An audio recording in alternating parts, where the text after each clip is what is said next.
Hello everybody, this is Janelle from Batty Bloomers, and I have made a spring wreath for my front door. I had made one years ago, smaller than this one, probably about the outer rim of it was about the size of this inside. Excuse me. And I used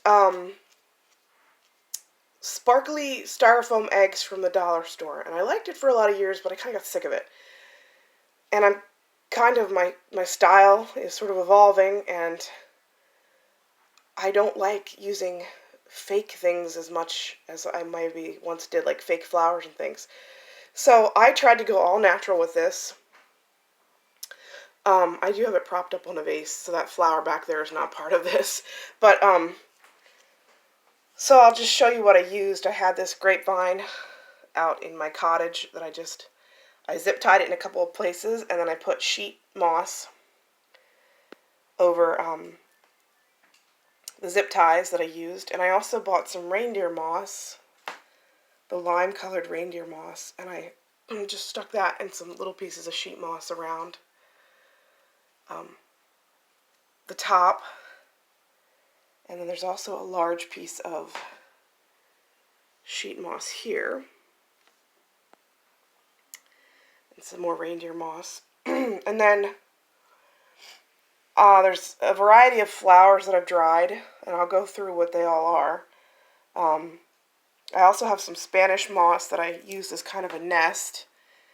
And I have like faux eggs, but they were really big, and I didn't want to use anything fake. So I had these acorns, and I thought, well, I'll just take the caps off and use those as eggs. And then I have some gomphrena from my garden last year that I dried, and I had made a wreath with it. And I just popped off a couple of those blooms, and you can see them there. And then this golden color is celosia that I dried from my garden. I also have lavender from my garden that I dried here. This is pineapple sage blooms that I dried. I have a video where I showed you the bush and how huge it was. And I dried it to make tea, but I think it's probably better fresh because it didn't smell like pineapple when it was dry. And then this pink stuff was from a Valentine's bouquet that I dried, and that's called Genestra. I think it's Genestra. It's something I used as a florist. I've always loved it. I'd love to see if I could grow it here where we live. And then also these little baby roses, spray roses, were part of that Valentine bouquet that I dried after they started going over. And I think I covered everything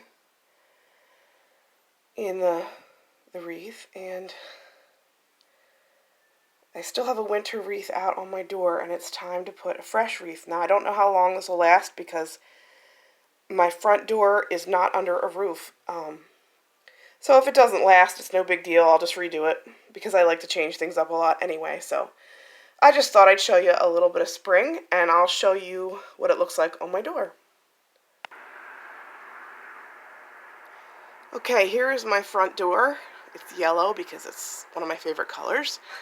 And this is a wreath that I made using like a white sparkly tinsel I got super cheap at a store, a local place that's like an non-profit art store. And this was, I got there also a year or two ago. And it's just on a wire wreath form. I just basically wrapped the tinsel. So that's my winter wreath. And we'll just take that off, and we will put on the spring wreath. Let's see how that looks. And there we go. Spring. Happy spring. Okay, thanks for watching.